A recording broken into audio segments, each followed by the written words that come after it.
If you tell me who your heroes are, I will make a pretty good prediction about what you're going to do. If you want to change your life, you want to change your direction, you're tired of living where you are, you're tired of your situation right now, the fastest way to change it is to change who you start to associate with. If something goes wrong, if you find yourself working for the wrong employer and they're doing things you don't approve of or they're not treating you fairly, the world isn't over yet. You just go out and find somebody else.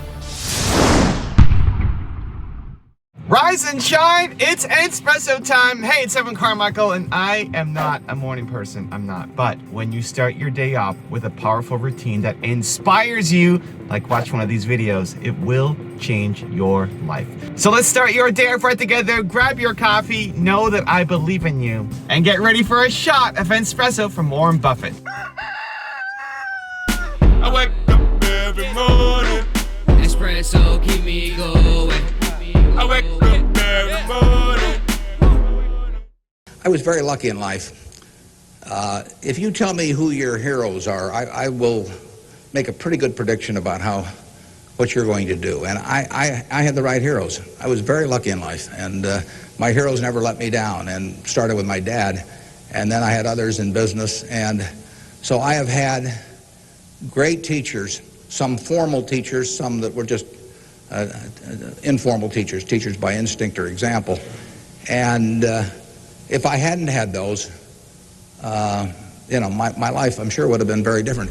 You become who you consistently hang around with, who you spend the majority of your time with, both people who you actually physically meeting and connecting with and hanging out with, and what you feed into your brain. That's how you start to think. That's how you start to behave. That's how you start to act. Think about your mindsets, your belief systems. It comes from the people who you're consistently around. So if you want to change your life, you want to change your direction, you're tired of living where you are, you're tired of your situation right now, the fastest way to change it is to change who you start to associate with. I remember when I first got started on my entrepreneurial career, I always felt like I was kind of a dummy. I was a slow learner in school. I didn't fail out of class, but I never got the straight A's, that my sisters kept getting. And what I realized was I'm not dumb. I just need the right models and the right mentors. I had a different way of learning than a lot of people. And when I started to figure that out, I was like, I'm not an idiot. I'm not dumb. I can do this, but I need to be around the people who are doing it because when I can get that mentorship, when I can get that learning style down, then I can do amazing things. That's it. That's the only difference. The only difference is I just don't have the right people around me. And I learned that lesson over and over and over and over again, that when I just try to figure it out myself, I usually don't win. When I'm doing a structured learning style, like in a classroom setting, I also usually don't win. But when I can surround myself with the people who are doing it and get the coaching and mentorship and guidance that I need, I can win. I can actually do stuff. It's a big revelation. I'm not a dummy like I thought I was growing up. And so how do you do it? How do you actually start to be around the people who are inspiring you, lifting you up? I'm gonna share 3 strategies that I think will help. Okay. The first is actual people in your life. So you start to audit the people in your life. How much of the people in your life building you up, making you believe in yourself, giving you encouragement, giving you support, giving you love, telling you that you can do it? How many people do you have like that in your life? Probably not a lot. Most of us probably don't have that many people. And so you want to immediately cut out the people who are not giving you that hope and encouragement, or at least spending less time with them, because maybe that's your mom, right? So spending less time or not talking about your career or your business with the people who don't support you, and then injecting more of the people who do, and fighting to find ways to spend more time with the people who lift you up, who make you feel like things are possible, fighting to spend more time with them. I have an expression that I use where I like to collect good people. I like to collect good people, I like to have people around me that make me feel great. And when I find somebody, I fight to try to spend more time with them. Whether it's start a business with them, whether that's do a monthly call with them. Think about who's made you feel the best, who is somebody that you know, and it probably isn't your parents or close family members. There's somebody in the outer ring of your circle. How can you now regularly spend more time with them? An easy starting point is a monthly coffee. How can you have a monthly coffee with them to talk about your business ideas and where you're going. So you want to try to inject more of that positivity into your circle, into your group, into your life. Step number 2 is the aspirational people that you may never meet, but you can be surrounded by. So if you love Warren Buffett, hey, maybe Warren Buffett's not going to sit down with you for a monthly coffee to chat about your business and your ideas, but there's his videos, there's his books, there's lots of stuff on YouTube. You can start with my channel. There's a lot of content that you can learn. If you watched a Warren Buffett video every day, guess what's gonna happen? You're gonna start to think like him. You're gonna start to adopt his mindset, his mentality. You're gonna take on his belief systems a little bit more. And so the more you're around Warren Buffett, the more you're gonna start to process things like him and think like him. And so you may never meet him. For all the people who are watching this and say, well, I don't know anybody who's had success. Okay, well, you don't need to, but you can still learn from the people who've done it. That's the beauty of YouTube right now. That's everything that I've learned. I learned how to get out of the hole I was in with my first business by learning from Bill Gates. I still have never met Bill Gates, but he saved my company because I learned from his story. Because I was willing to, at that time, read books. Now I would much prefer to watch videos and to read books on the topic, but however you learn, videos, books, podcasts, your heroes are making content, be around them more. Be around them more because they will lift you up. They will make you feel like things are possible when the people around you are telling you all the reasons why you're not going to win. And then step number 3 is join some kind of group. Join some kind of group, some kind of community, some kind of connection where you can be around like-minded people. The one that I use a lot is my Movement Makers program. So inside Movement Makers, we meet every 2 weeks talking about a different tactic to grow your movement and also connecting people together. It becomes a family. When you're the only one in your circle doing something, man, it's so hard to keep going, to keep the motivation, to be the person who's constantly lifting other people up. Who's doing that for you? So whether it's Movement Makers or some other program, get into one where you're around your peers, when you're around people who are also trying to do big things, when you're around somebody else who's trying to have a big impact and change the world. And when you're saying even language like that, you know, if I'm talking about, I want to build something to change the world, you know, most of the people shopping here at Costco are like, who's this crazy guy? You can't do that, right? That's most of the people around us. But when you find your tribe of people who are also trying to do something big, something scary, something crazy, you start to feel like, this is possible, finally, yes, right? And so whether it's Movement Makers or something else, to get a part of a network of people, your peers. So in the first 2 bits of advice, you're learning from people who've done more than you, but being just around peers who are doing the same thing, maybe in a different industry, but they're trying to chase down their goals, you can motivate each other. So that when you're feeling down, they give you a little bit of extra jet fuel and you do the same for them. You fill them up when they need it. Because that little extra bit can make the difference between you quitting and you going off and spending one more day, and that one day might be the difference between you building a giant company or working at some job that you hate for the rest of your life. And so your heroes really matter. The people you surround yourself with really matters. There's only so much you can do completely by yourself. You know, the fastest way to win is to model success. And so you can do that. You can do that. If you follow those 3 steps, if you start to weed out the people from your life who are just filling you with negativity and spend more time with good people, learn to collect good people. If you learn from your aspirational mentors and you watch their videos, make it part of your daily routine. That's why I make so much content, because there's always somebody you can learn from. But there's no excuse. I don't know how many videos we do every single day, a lot of different videos every single day. Why? Because there's no excuse now for you not to be surrounded by your heroes, to learn something from them, to be educated by them, to be inspired by them. Every single day, whether it's my videos or something else, to inject that as part of your daily routine in the morning. It really, really matters. And then 3, to join a group, some kind of peer group, be around people who are doing things that you can lean on and ask for their support, and that you can support them as well when they need the help. You do those 3 things, your life will change.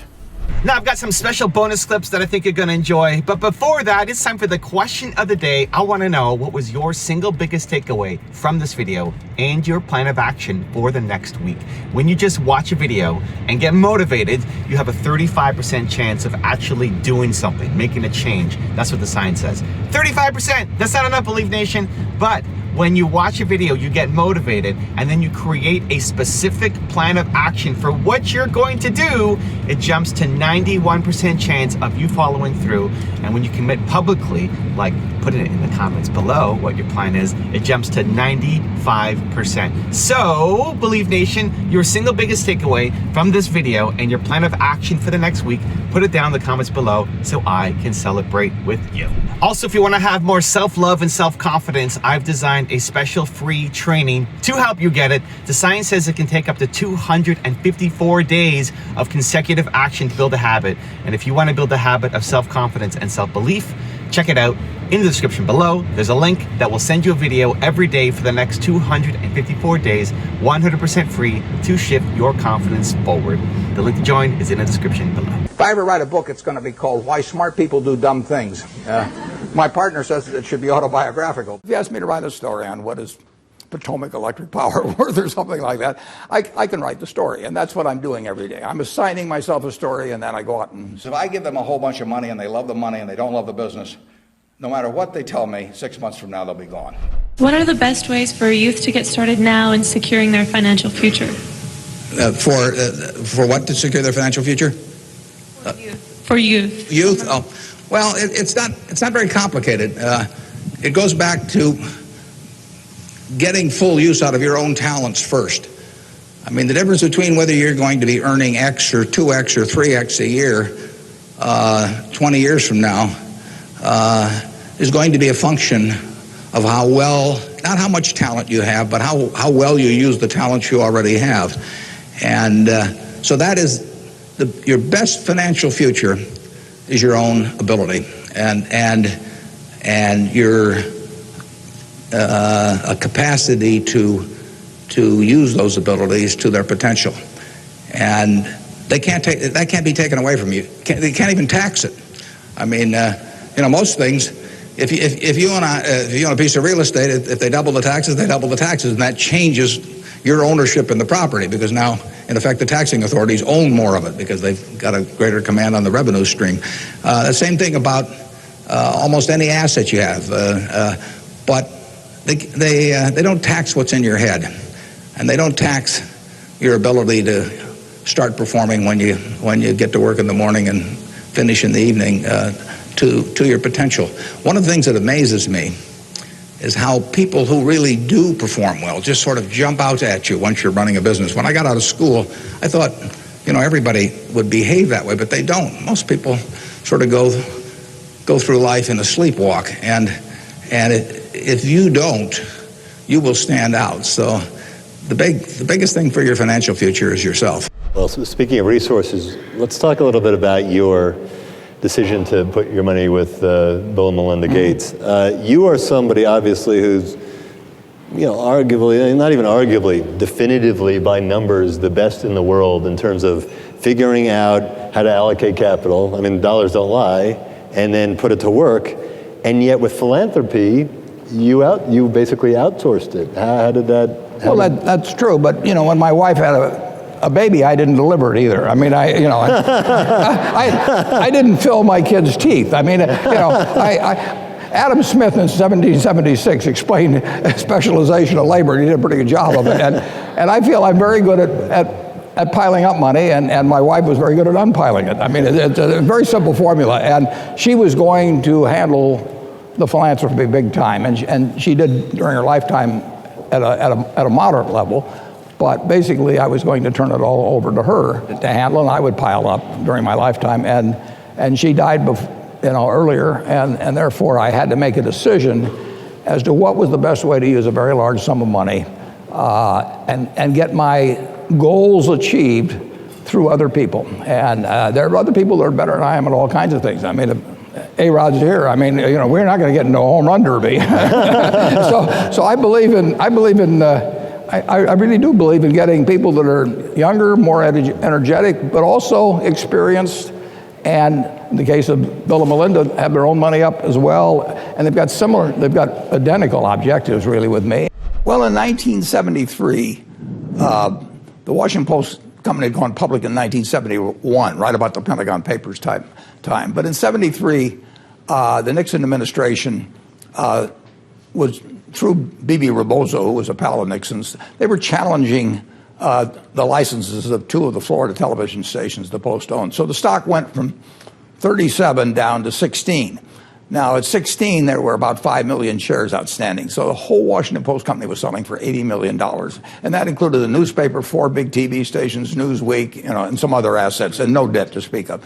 So the Washington Post company, which was intrinsically worth $400 or $500 million, was selling for about 80 million in the market. We bought most of our stock at about the equivalent of 100 million in the market. And it was ridiculous. I mean, you had a business that unquestionably was worth 4 or 5 times what it was selling for. And Nixon wasn't going to put them out of business. When you're doing these analyses then and now, do you have computers that help you, or how did you actually read all? Did you just get printed materials, or how did you in those days get the materials to read about the Washington Post? Or how do you do it today? Well, pretty much the same way, except there's fewer opportunities now. But I met Bob Woodward back, and he'd just come out with all the president's men, and all of a sudden, as below 30 years of age, he was getting quite wealthy. And we had breakfast or lunch over at the Madison Hotel. And he said, "What do I do with this money?" And I said, investing is just about assigning yourself the right story. I said, imagine Ben Bradley this morning said to you, what is the Washington Post company worth? What would you do? You have to write the story in a month.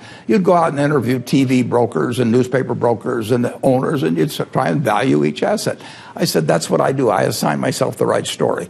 And it's nothing more than that. Now, there's some stories I can't write. If you ask me to write a story on, what is some glamorous but non-profit-making business worth, I don't know how to write that story. But if you ask me to write a story on what is Potomac Electric Power worth or something like that, I can write the story. And that's what I'm doing every day. I'm assigning myself a story, and then I go out and... How do you deal with failure? And what's your advice to young entrepreneurs like me, in this case, especially with regards to failure and how to approach it? Yeah, well, if you fail, you really do dust yourself off and get right back in. I mean, you're going to fail at some things. You're going to have some human relationships that don't work out. Fairly significant number of people get divorced. I mean, that's a very big decision to have turn out badly. But I think if you study almost everybody and read Kay's book, Personal History, and everybody fails at some things. I mean, particularly when you're younger. I mean, you do have less experience in evaluating humans and just knowing about whatever it may be businesses. But it is not fatal. I mean, if you're healthy and you live in this, particularly in living in this country, there's going to be an opportunity that comes along. I got turned down for the Harvard Business School when I got out of the University of Nebraska. And I remember, I went to Chicago to get interviewed. This is when you traveled on the train. And so I spent 10 hours going there. And this fellow looked at me, and about 10 minutes, he said, forget it, pal. And now I got to go back on the train 10 hours and think, what am I going to tell my dad? What am I going to tell my dad? I mean, my dad always told me I could do anything and everything. Now I've just gotten turned down. But it turned out to be one of the best things that ever happened to me, because then I went to Columbia, where Ben Graham was. In fact, it probably even affected who I married, because I took a 1-year course at Columbia instead of 2 years at Harvard, and she might have found some other guy during that time. And almost everything in my life that looked like a failure has either usually it's turned into a success. I mean, the world isn't over. If you have bad luck in health, that's tough. I mean, there's just no getting away. I've been lucky on that. But the other kind of things, if you're healthy and you're bright and you've got decades ahead of you, if something goes wrong, if you find yourself working for the wrong employer and they're doing things you don't approve of, or they're not treating you fairly, the world isn't over yet. You just go out and find somebody else. When you get to my age, you will not measure how well you've done by how much money you've got. I can guarantee you that. You'll all do fine on money anyway. I mean, think about it. 7 hours a day, you're in a bed. You got exactly the same mattress I've got. If you don't, we'll sell it to you at the Furniture Mart. We're on a parity. I can't outdo you, in terms of my sleeping enjoyment. You can match it by buying this mattress, which we'll give you a special price on. Just mention my name. We eat at the same places, We eat at Dairy Queen, particularly if you're in my position because we own it. But we eat at McDonald's and Burger King, and when I leave here, I'll stop by a fast food place on the way. So our eating experiences are the same. We travel the same. I mean, I had a 10-year-old car up till about a year ago, you know, and it just doesn't make any difference to me. They all work. We live in a place that's warm in the winter and it's cool in the summer, and we watch the Super Bowl on big screen TV. You do it, I do it. You know, we dress more or less the same. I mean, I pay more for my clothes, but they look cheap when I put them on, so we're really on we're on a parity, yeah. So the money isn't going to be that big a deal. Everybody in this country is going to, you know, with the intelligence this group has and the energy you have, you're going to do well. So what's the difference? You know, what really counts?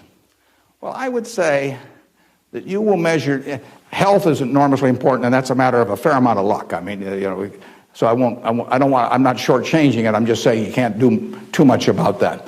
But you will measure your success in life by how many, and extent, whether it's the people you want at 70 or whatever the age may be, you'll measure it by how many of them really love you, you know, in the end.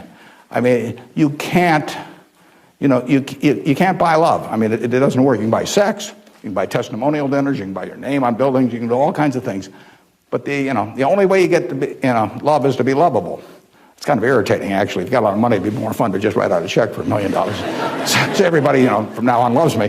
But it doesn't work that way. And in fact, the only way is to be lovable. And you know, I've got this friend who came out of Auschwitz and had at least one member of the family die there. And what is it now? It's 60 years later. You know, she still, when she looks at people, it's a Polish Jew, when she looks at people, the question she asks herself in determining who she really trusts as friends, the one question in her mind is, would they hide me? Now, when you get to be 70, if you've got a lot of people that would hide you, you've had a successful life. I know people who have a tremendous amount of money, no one would hide. Their own kids wouldn't hide them. I mean, they really wouldn't. I mean, their business associates wouldn't, or anybody else. If it really came down to it, you know, they don't have anybody's respect.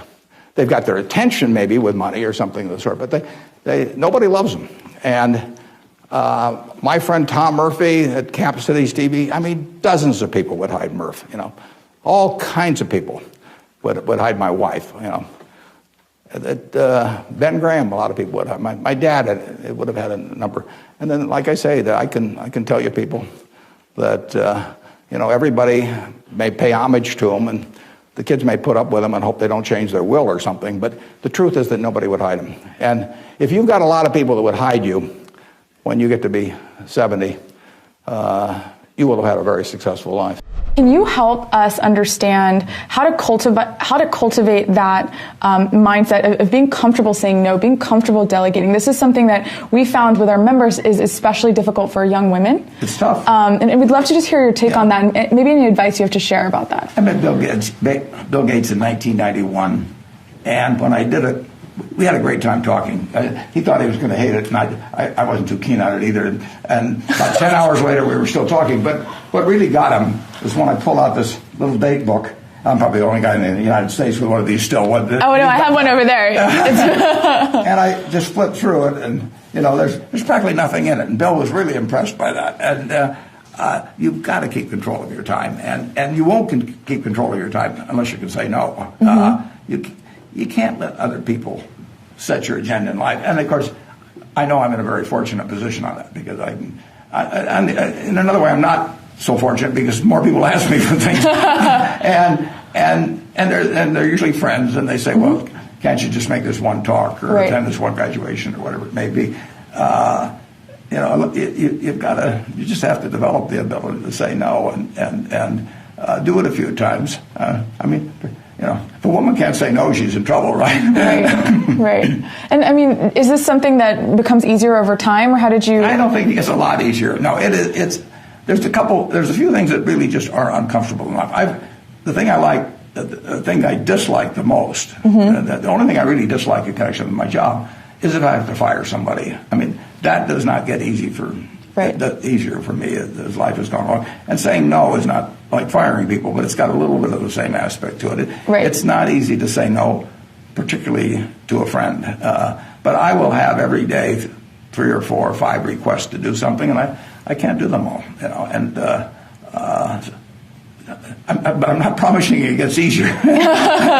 but just keep doing it. Right. Otherwise, other people will be running your life. You both have several managers working under you, so I was wondering what are some steps that a new entrant into the job market can take to accelerate their journey towards an upper level management position? Yeah, well, one thing I will tell you that I didn't realize when I was getting out of school is how much the unusual person will jump out at you. I mean, you know, and it isn't because they got 200 IQs or anything like that. It's really because of just how they behave, you know, what they bring, the energy they bring, the commitment they bring, the quality of how they do things, how they treat the people around them, all kinds of things. But you will jump out much more than you might anticipate.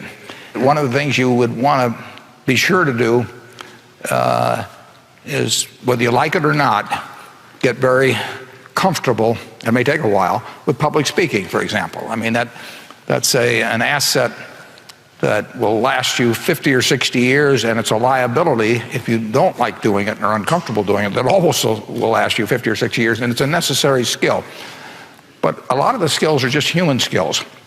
If you get the best out of people around you, that's a rare talent, and it doesn't correlate with IQ. It correlates with an attitude and toward the world and toward other people. And it's a talent that if you work at early and you're really conscious about it, you know, you don't have to show up other people. You know, you don't have to be smarter than they are or anything else. You want to bring out the best in them. It will pay huge dividends. Well, I was lucky that I got started early. I mean, it always helps if you get started early, and my dad happened to be in the investment business, so I would go down to his office on Saturdays, and so at age probably 7 or something, I started reading these books that were around the place, and so I had a 15-year jump on many people in a sense, and that helped a lot, and I was always fascinated by it. I mean, I knew what I wanted to do early, and I think that's a huge advantage too. And then you don't need a lot of brains in this business. I mean, I've always said if you got an IQ of 160, give away 30 points to somebody else because you don't need it in investments. What you do need is emotional stability. You have to be able to think independently, and you have to be, when you come to a conclusion, you have to really not care what other people say, and just follow the facts and follow your reasoning, and that's tough for a lot of people. That part I think I was just lucky with. I was born that way. In terms of emotions, it's a truism that investing emotions are your enemy. Absolutely. That when the market's good, if you feel good, don't. If you feel bad, you should probably do it. Right. But how did you? What was that extra thing where so many will acknowledge that, and yet we saw in the current crisis they panicked while you went into seemingly potential disasters like GE and Goldman Sachs. Yeah. I can't really tell you the answer. I mean, I didn't learn it in school or anything. It never bothered me if people disagreed with what I thought, as long as I felt I knew the facts. I mean, there's a whole bunch of things I don't know a thing about. I just stay away from those. So I stay within what I call my circle of competence. You know, and Tom Watson said it best. He said, I'm no genius, but I'm smart in spots, and I stay around those spots. Well, I try and stay around those spots, and I just don't have a problem if somebody says, you're wrong on something. I go back and look at the facts, and I think that really is much more important, frankly, than having a few points of IQ or having an extra course or two in school or anything of the sort. You need emotional stability. All of you in this room have the brains to do extremely well in life. You've all got the energy to do extremely well in life. And then the question is, how do you apply it? If you've got a 200 horsepower motor, do you get 200 horsepower out of it? Do you get your full potential, or do you get 100 horsepower or 50 horsepower? Now, there's two things that can hold you back in getting the full horsepower out of your engine, whatever it may be. All of you have big enough engines. And one of those is a lack of education, but that probably isn't going to happen to very many people in this room. If you did have a lack of education, if you didn't have a chance to get a decent education in life, it wouldn't make any difference what that potential was, because you'd never unlock it. But the second most important thing, and equally as important, is in terms of the habits that you develop, in terms of what you do with yourself. When we hire people, we look for three qualities. We look for integrity, we look for intelligence, and we look for energy. But if they don't have the first one, integrity, the other two will kill you. Because if you're hiring somebody without integrity, you really want them to be dumb and lazy, don't you? I mean, last thing in the world you want for them is to be smart and energetic. So smart and energetic only goes with integrity. But the nice thing about, you make your own decision on that. You can't change your IQ or how far you can throw a football or how high you can jump or the color of your hair very easily. But you can elect to have integrity that matches anybody else's. And if you match that with intelligence, which you have, and energy, which you have, you will get an extraordinary result, and you'd be very foolish to sell me 10% of yourself for $50,000. On the other hand, if you don't match it with that, your potential will, in a significant part, go unused. As a general matter, as a one piece of specific financial advice, I would say, avoid credit cards. Just forget about them. We're in various businesses that issue credit cards. The American public loves credit cards. But if you start revolving debt on credit cards, you're going to be paying 18 or 20%. And you can't make progress in your financial life going around borrowing money at 18 or 20%. You can make a lot of money by lending it out at 18 or 20% over time. If you can find anybody that's good that will borrow from you. But you don't want to be on the side of the equation that's always behind in life. I was lucky. I'd saved about $10,000 by the time I got out of school. That $10,000 was really worth millions I might have earned later on, because after you get a family and everything, the expenses roll in. But those were my tools to work with, but it was only because I was ahead of the game. If you're behind the game by $10,000 at some point and paying 18 or 20% interest on it, you will never, you'll never get out of it. So the trick, I've got a partner that says, all I want to know is where I'm going to die, so I'll never go there. And that's true in financial matters as well. You want to figure out where you don't want to be ahead of time and avoid that. And I get about a dozen letters a day from people who are having terrible problems. And there are two reasons why they have terrible problems. One is a number of them have had health problems of some sort. I mean, they have really been hit by or somebody in their family has been hit by some kind of catastrophic illness, and that is it's a terrible thing to happen to any family. And they run up bills they can't pay, and really only society can solve that one in terms of protecting people against that. That's just plain bad luck. But the other one is from people who run up credit card debt, and they're facing bankruptcy, or they've been through bankruptcy once before, and they owe a whole bunch of money, and they can't even pay the interest, let alone pay any principal. And half of my letters come from people like that, and that problem is avoidable.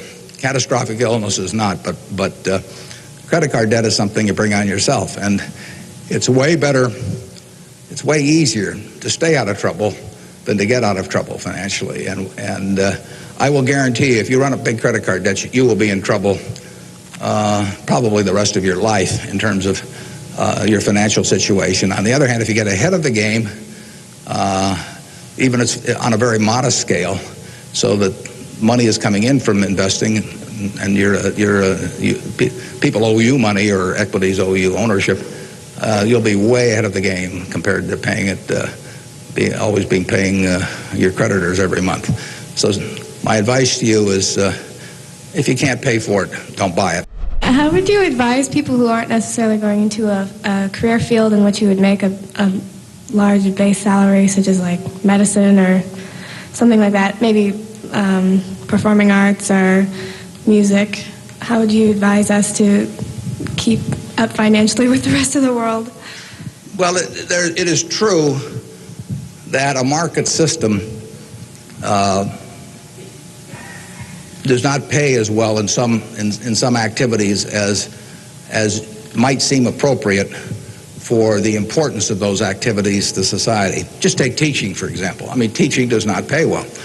And what could be more important? I mean, you've got to be as interested in who the teachers of your children are as who your accountant is, or whatever, or who's winning the heavyweight title of the world, or that sort of thing. But it doesn't pay well, and it's a fundamental choice whether you're going to go into something. For many people, it'd be a fundamental choice whether you're going to go into something you love or something to try and make a lot of money. I think that generally it pays to go with what you love.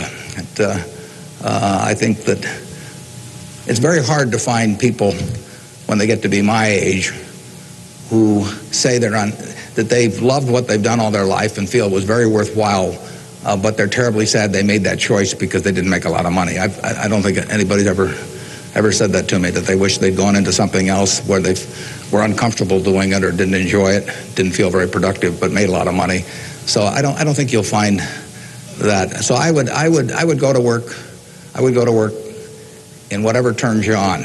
It may turn out that it'll be more profitable than you can think, but almost everybody here will make enough money, unless they get some terrible habits along the way, to do reasonably well. And doing reasonably well in this country really is pretty darn good. I mean, it's not necessary to have huge amounts of money in order to enjoy yourself. I enjoyed myself when I had my $10,000, and I live in the same house that I lived in when I had about that. I bought it 41 years ago. I liked the house then. I like the house now.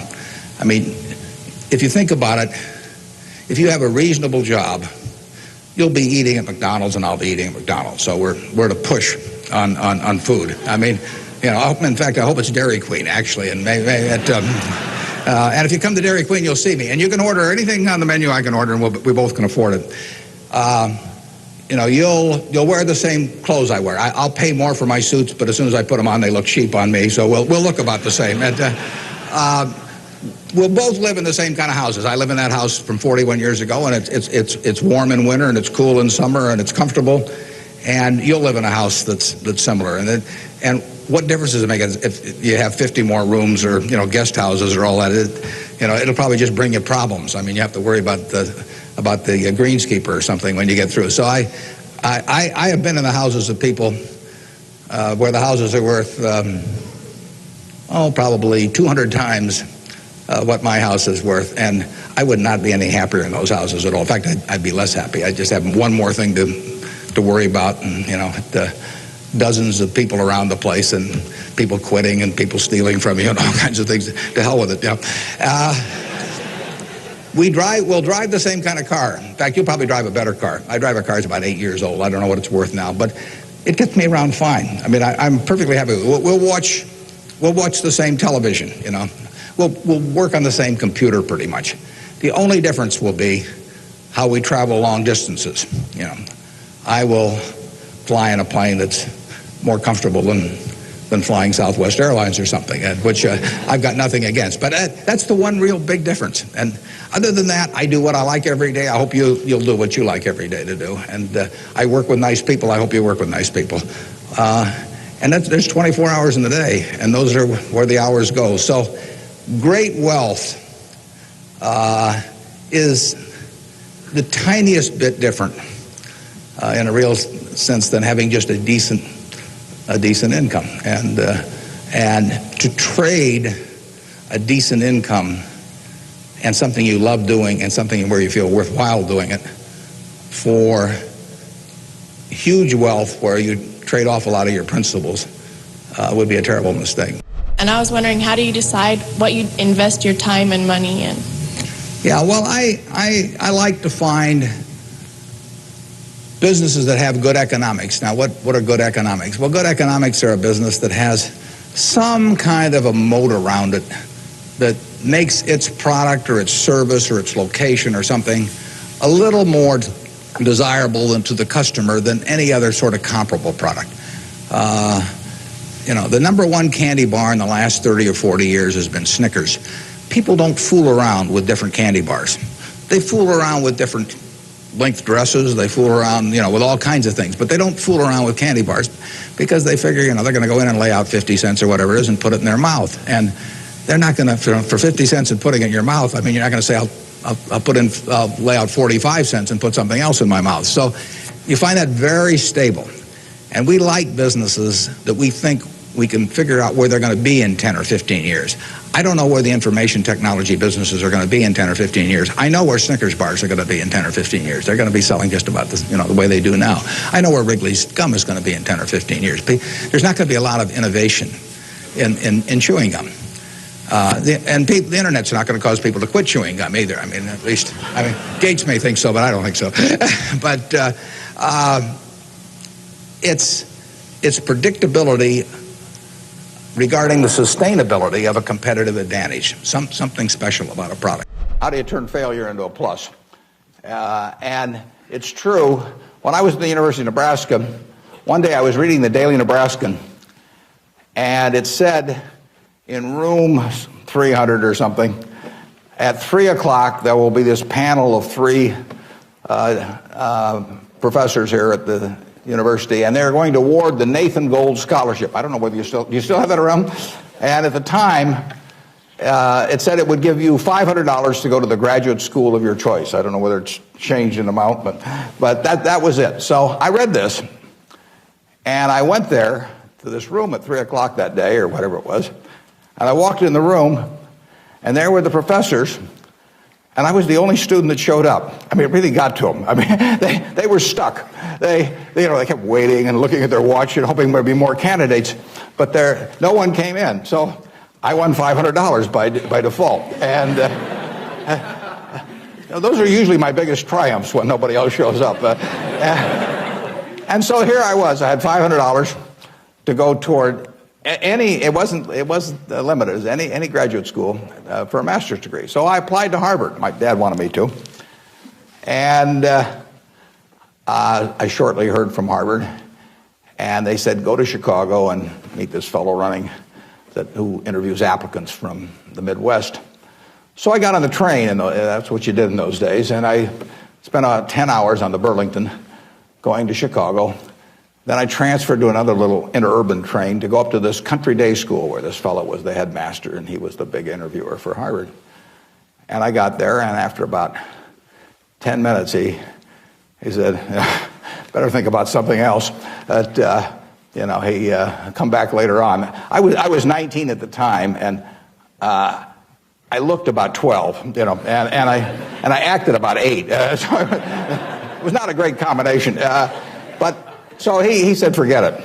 So I took the little interurban train back to Chicago, and I took the 10-hour train back to Omaha, and all the time I'm thinking, what do I tell my parents? It's kind of embarrassing. But it was the luckiest thing that ever happened to me. Because if I'd gone to Harvard, I would have gone to a 2-year business school. I instead applied to Columbia, where I could graduate in 1 year and get a master's degree. Luckily, that by the accident of it and being in the Nebraska National Guard, which did not get called up for the Korean War, I missed going in the Korean War. I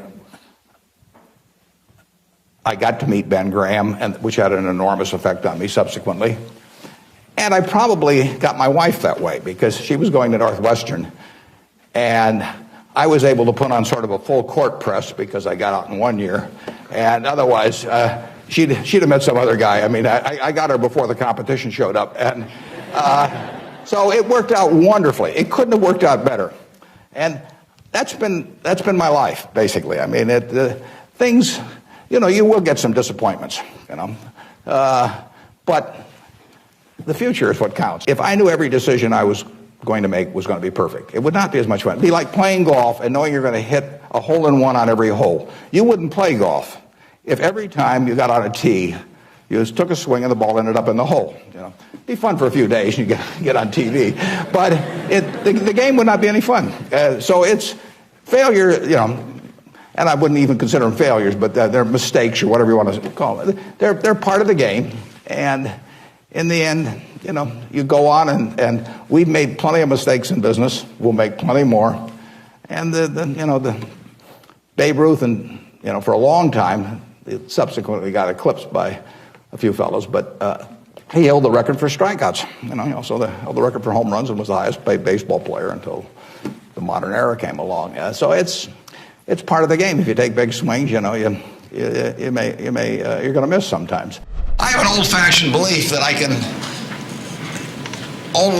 should expect to make money in things that I understand. And when I say understand, I don't mean understand, what the product does or anything like that.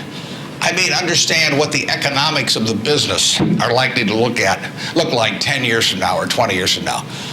I know, in general, what the economics of, say, Wrigley chewing gum will look like 10 years from now. The internet isn't going to change the way people chew gum. It isn't going to change which gum they chew. You know, if you own the chewing gum market in a big way, and you've got Double Mint and Spearmint and Juicy Fruit, those brands will be there 10 years from now. So I can't pinpoint exactly what the numbers are going to look like on Wrigley, but I'm not going to be way off if I try to look forward on something like that.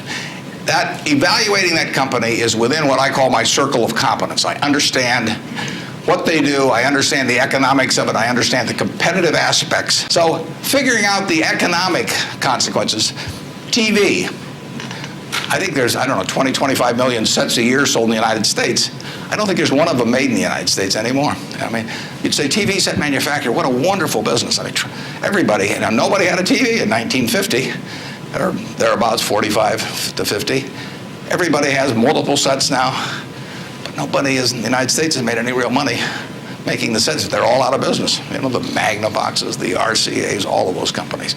Radio was the equivalent in the 20s. Over 500 companies making radios in the 1920s. Again, I don't think there's a U.S. radio manufacturer at the present time. But Coca-Cola, what was it, 1884 at Jacobs Pharmacy or whatever, the fellow comes up with something. A lot of copiers over the years. But now you've got a company that is selling roughly 1.1 billion 8-ounce servings of its product, not all Coke, Sprite, and some others, daily throughout the world 117 years later. So understanding the economic characteristics of a business is different than predicting the fact that an industry is going to do wonderfully.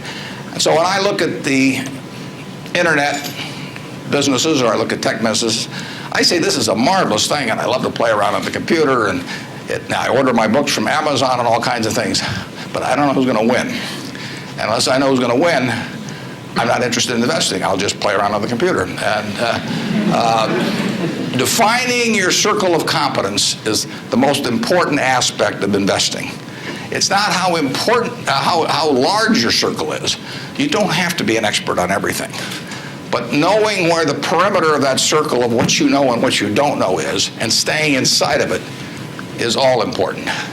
Tom Watson Sr., who started IBM, said in his book, he said, I'm no genius, he said, but I'm smart in spots, and I stay around those spots. And that is the key. So if I understand a few things, and I stick in that arena, I'll do okay. And if I don't understand something, but I get all excited about it because my neighbors are talking about it, and the stocks are going up and everything, I start fooling around someplace else, eventually I'll get creamed. If you buy a business, if you buy a farm, do you go up and look, every couple of weeks to see how far the corn is up, and do you worry too much about whether somebody says this is going to be a year of low prices because exports are being affected or anything like that? You buy a farm and you hold it for, I've got one farm that I bought in the 1980s, and my son runs it, but I've been there once, I mean, it doesn't grow faster if I go and stare at it, I can't cheer for it, more effort, or something like that. And I know there's going to be some years when prices are going to be good and some when the prices aren't going to be good. I know there's years when yields will be better than others, but I bought the farm. And if it just doesn't, I don't care about economic predictions on it or anything of the sort. I do care that over the years it's well tended to in terms of rotating crops, and I hope yields get better, which they generally have.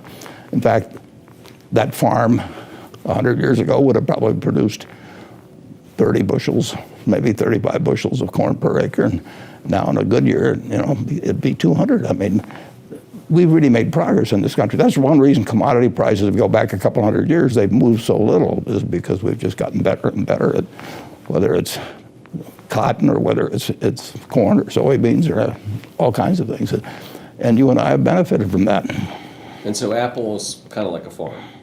Well, it's a long-term investment, and if you own the best auto dealership in town, the best brand, and you had somebody good running it, you wouldn't drop by every day and say, how many people have come in today, or I think interest rates are going up a little, maybe it'll slow down our sales or anything. No, you buy it knowing there's 365 days a year, and you're going to own it for 20 years, so that's 7,300 days, and things are going to be different from day to day and year to year. You shouldn't buy it at the day-to-day stuff. The question is about the personal qualities we look for in the executives we place at our various companies.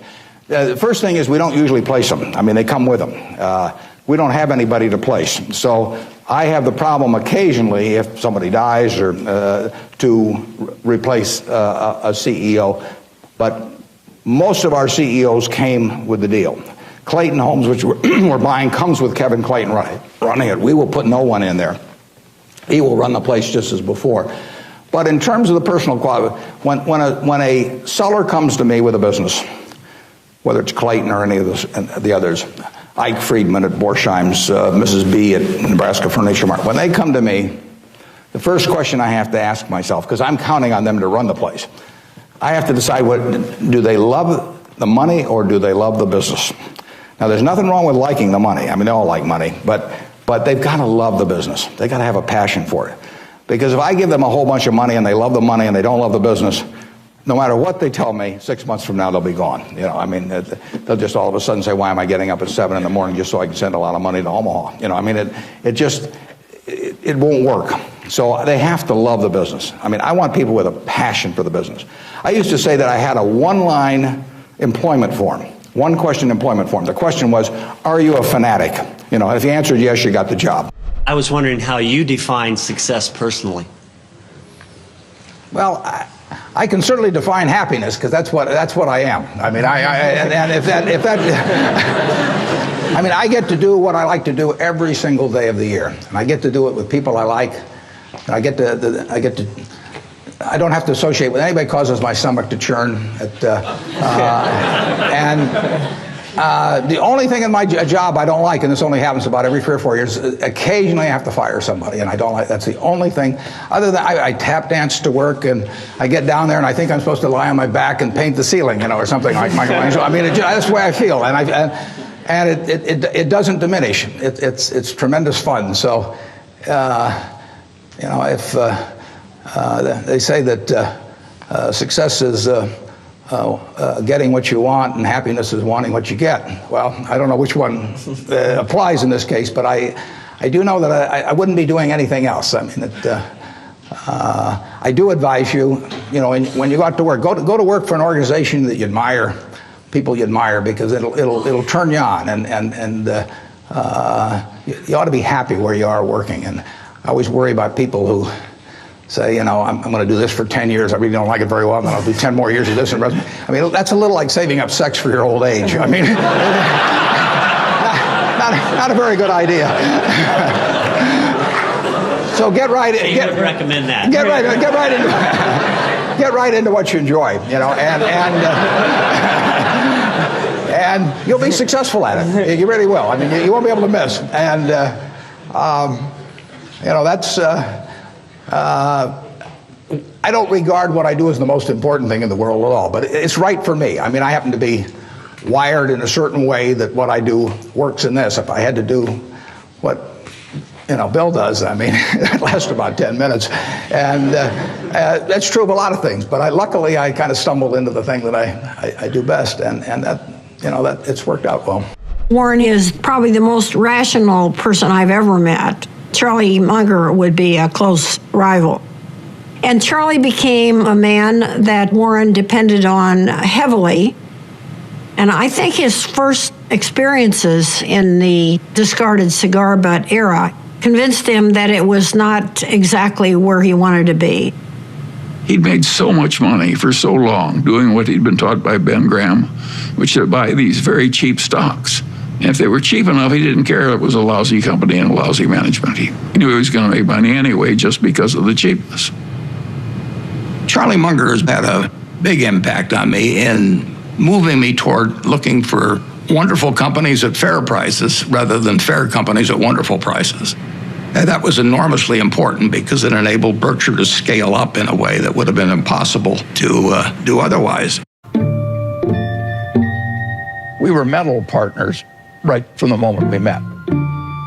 I want to know, going back 50 years, what it was like when you first met Warren. Well, I thought he was a prodigy. And I got a lot of criticism. My wife said, why are you paying such enormous respect to that young man with a crew cut who won't eat vegetables? He's ungodly smart. He's got a much broader intellect than I do. And he's magnificent at being able to condense important ideas into just a very few words. If you're not interested in the economic scene right now, you're mentally dead. Charlie has no tact. All right, let's talk a little bit about bankers. Charlie on Friday compared them to heroin addicts. Yeah, well, that's colorful, Charlie, but I would not have chosen that. I once wrote of him that when they handed out humility, he didn't get his fair share. The ideal way to run a headquarters is to have one man, preferably over 80, sitting in an office by himself. Anything else is pure frippery. He's always honest in what he tells me, so I listen to him. We never had an argument. We just kind of roll with it easily. Suppose Warren doesn't want to do something that I would have done. And suppose that happens 4 times over 40 years or something. What difference does it make to me? Net, the record is working out fine. And I don't need to be in Washington to figure out what the Washington Post newspaper is worth, and I don't need to be in New York to figure out what some other company is worth. It's simply an intellectual process. And the less static there is in that intellectual process, really the better off you are. What is the intellectual process? The intellectual process is defining your area of competence in valuing businesses, and then within that area of competence, finding whatever sells at the cheapest price in relation to value. And there are all kinds of things I'm not competent to value, but there are a few that I am competent to value. Have you ever bought a technology company? No, I really haven't. In 30 years of investing, not one? I haven't understood any of them. So you haven't ever owned, for example, IBM? Never owned IBM. Marvelous company. I mean, a sensational company, but I haven't owned IBM. And so here is this technological revolution going on, and you're not going to be a participant. Gone right past me. Is that all right with you? It's okay with me. I don't have to make money in every game. I mean, I don't know what cocoa beans are going to do.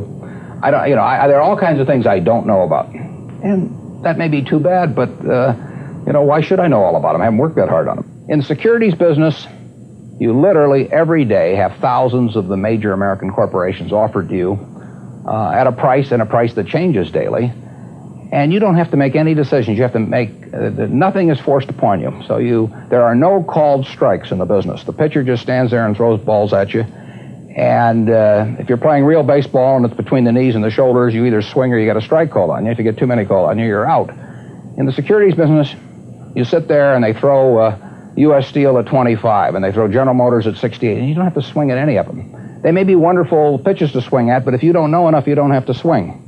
And you can sit there and watch thousands of pitches, and finally you get one right there where you want it, something that you understand, and then you swing. And so you might not swing for 6 months. You might not swing for 2 years. If you look around you at the people you admire, they have certain qualities. I mean, you've got friends. Why do you like them? Generally, generally they have an upbeat attitude on life. Generally, they are generous people. They're humorous people. They're people that do more than their share. They're people that are thinking about something nice they can do for you. And all of those qualities attract you, and none of those are innate at birth. I mean, you can acquire those. And then there's other people that turn you off, and they have habits. They take credit for things they didn't do. They don't show up on time, whatever it may be. They're a little dishonest about things. And if you're looking at your life at a young age like you are, and you can choose what kind of a person you can be, why not be the person you admire rather than the person you can't stand? It's so simple. So just write down the qualities you like. Take your 5 best friends. Why do you like them? And just write down those qualities. And you will find there's no quality there that you can't have yourself. And similarly with the 5 people you can't stand to be around, put those things down that turn you off about those people. And if they turn you off about them, why should you possess them? It's so simple. It's not like something complicated that you think you should be learning with an advanced degree in school. It's not as complicated as investing in the stock market. No, but it's enormously important to have people work with you in life. Right. They're going to work with you in life if they like you. And they may occasionally, I mean, if you're in the Army or something, you may work for somebody that you don't like. But by and large, you're going to get the best out of people if they feel good about you. And it's just so easy, but you've got to develop the habits early, because You can't say I'm going to suddenly become a terribly attractive person when I'm 60. It just doesn't work that way. So pick up the right habits now. And I will guarantee you, if you actually just write down those qualities and think about it, you will find you can have every one of the attractive qualities, get rid of the ones that are negative, and your life will be different. Well, I've made a lot of mistakes. Biggest mistake, well, not the biggest, necessarily the biggest, but buying Berkshire Hathaway itself was a mistake, because Berkshire was a lousy textile business, and I bought it very cheap. I'd been taught by Ben Graham to buy things on a quantitative basis. Look around for things that are cheap, and that I was taught that, we'll say in 1949 or 50. It made a big impression on me. So I went around looking for what I call used cigar butts of stocks. And the cigar butt approach to buying stocks is that you walk down the street and you're looking around for cigar butts, and you find this on the street, this terrible looking, soggy, ugly looking cigar, one puff left in it. But you pick it up and you get your one puff. Disgusting, you throw it away, but it's free. I mean, it's cheap. And then you look around for another soggy, one puff cigarette. Well, that's what I did for years. It's a mistake. Although you can make money doing it, but you can't make it with big money. It's so much easier just to buy wonderful businesses. So now I would rather buy a wonderful business at a fair price than a fair business at a wonderful price. But in those days, I was buying cheap stocks. And Berkshire was selling below its working capital per share. You got the plants for nothing. You got the machinery for nothing. You got the inventory and receivables at a discount. It was cheap. So I bought it. And 20 years later, I was still running a lousy business, and that money did not compound. You really want to be in a wonderful business, because the time is the friend of the wonderful business. You keep compounding, it keeps doing more business, and you keep making more money. Time is the enemy of the lousy business. I could have sold Berkshire, perhaps liquidated it, and made a quick little profit, one puff. But staying with those kind of businesses is a big mistake. So you might say I learned something out of that mistake, and I would have been way better off taking what I did with Berkshire is I kept buying better businesses. I started the insurance business, See's Candy, the Buffalo, all kinds of things. I would have been way better doing that with a brand new little entity that I'd set up rather than using Berkshire as the platform. Now I've had a lot of fun out of it. I mean, everything in life seems to turn out for the better, so I don't have any complaints about that, but it was a dumb thing to do. I went into U.S. Air. I bought a preferred stock in 1989.